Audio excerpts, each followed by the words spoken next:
Welcome to Food with Bobby, where women and men from all walks of life share their story. And parts of their story is compared to a particular flower for the women and for the men, a particular tree. I'm Bobbie Hopson, and my guest today, she is a registered nurse.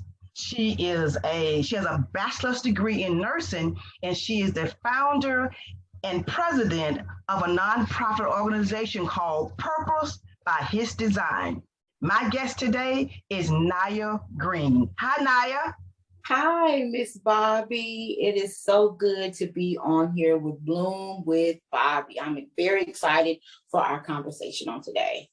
I'm glad to have you. Nia chose a flower that's called the stone crop. Now, many of you, if you remember, if this is your first time tuning in, we ask our women guests to identify a particular flower that they feel best match their attributes and their characteristics. And Nia chose the stone crop.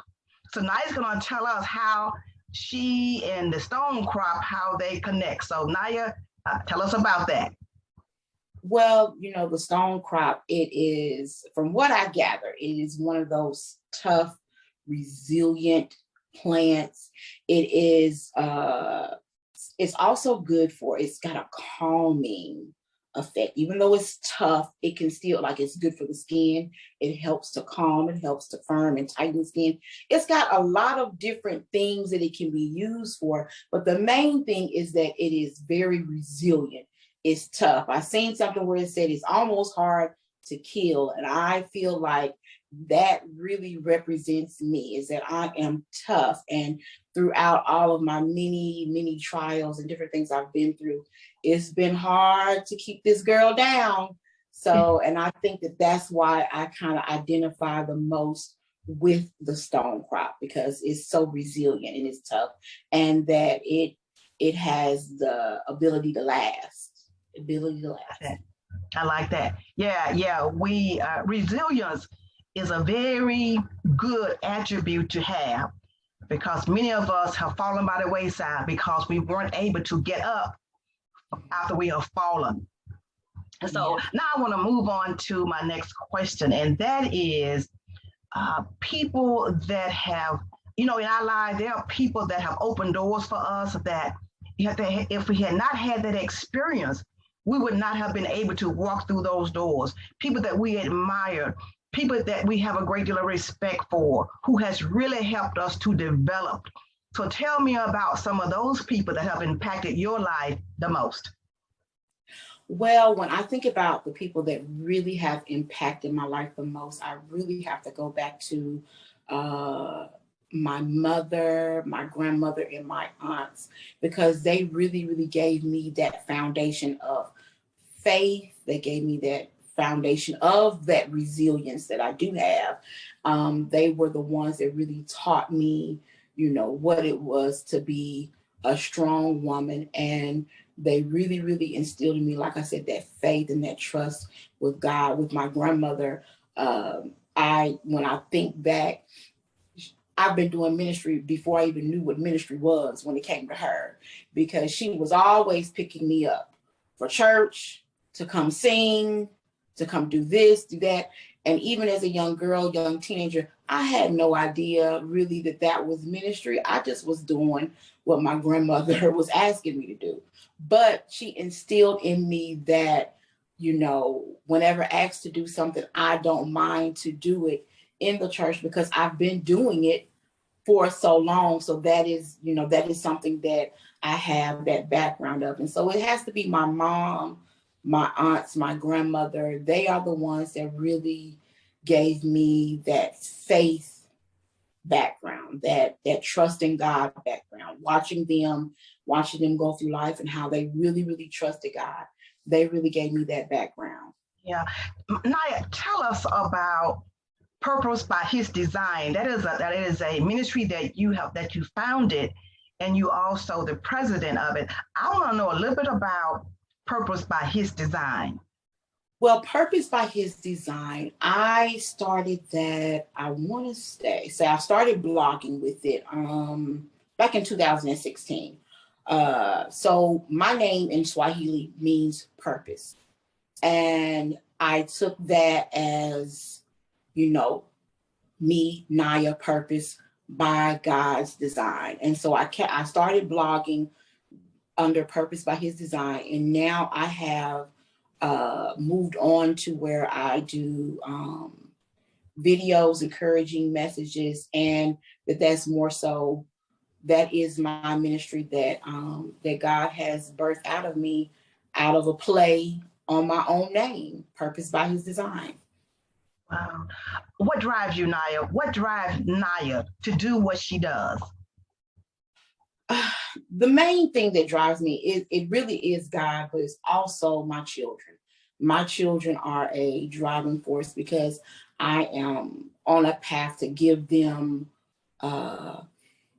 even though I do have that faith background, there are some things, you know, you have some generational things that you do want to change. And I want to give them a different outlook on a lot of different things and show them some different ways of trusting God and some other ways to live and to be and not struggle with this and not struggle with that. And so God, but also my 4 children, they really give me that drive to want to strive and do better and to stick to this call that God has placed on me. Wow. Nia, when did you know that you were walking in your purpose? I knew that I was walking in my purpose when it's pretty much I had no other choice.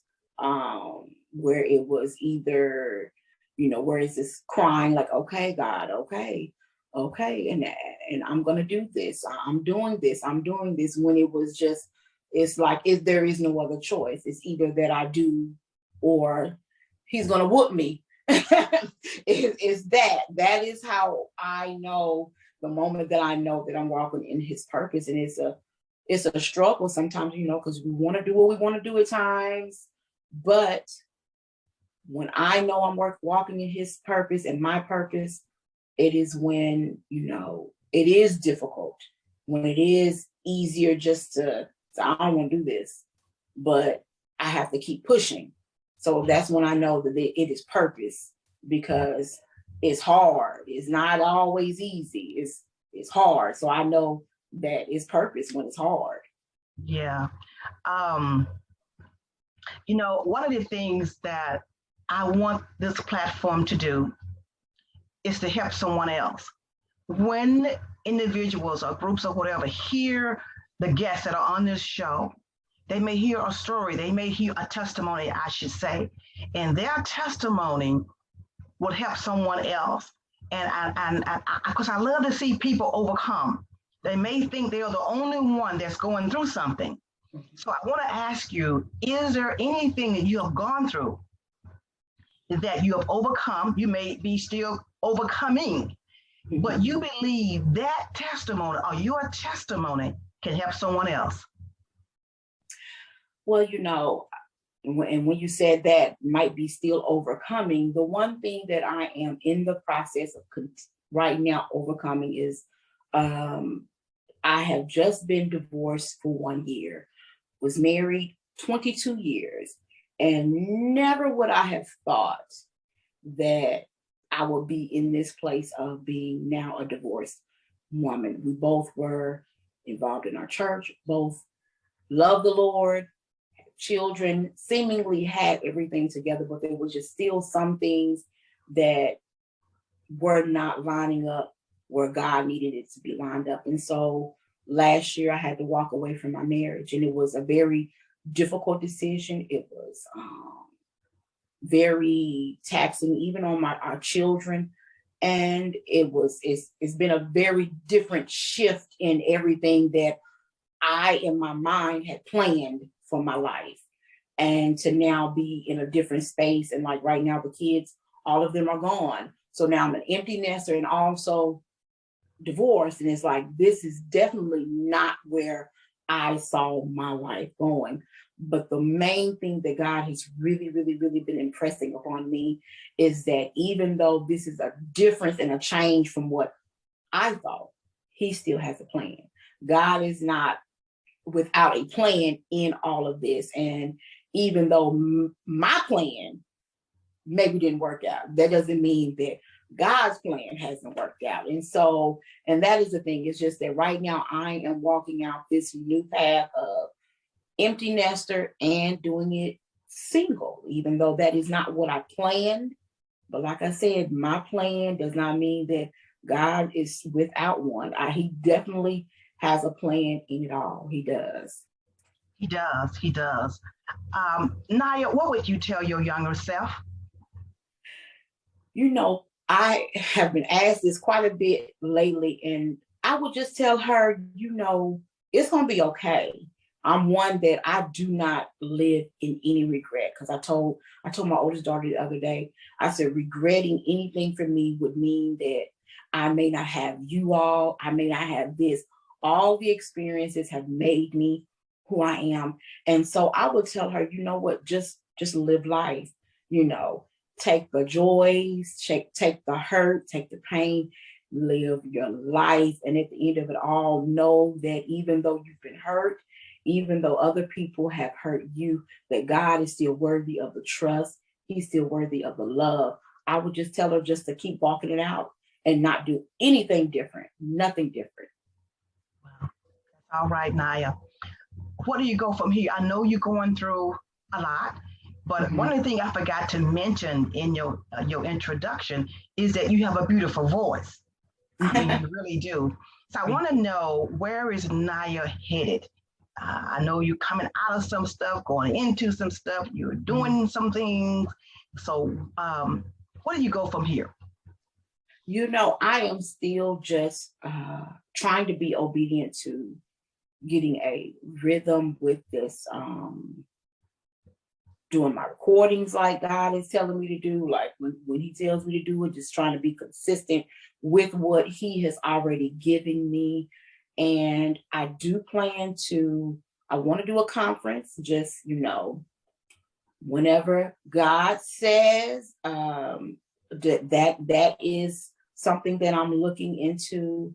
But I'm just really trying to just really be careful about what this that he's given me, because it's precious. It's important. And I'm trying to make sure that I am walking it out the way he wants me to walk it out, and that I am being mindful that, you know, this is a platform and that this is something that I have to be careful with. And so I'm really, really, really seeking God about my next steps, and just taking it as he gives it to me, and just moving in faith. Right. Well, Nia, I am so glad that you graced this platform called Bloom with Bobbie. Thank you so much for being with me today. Thank you so much for having me.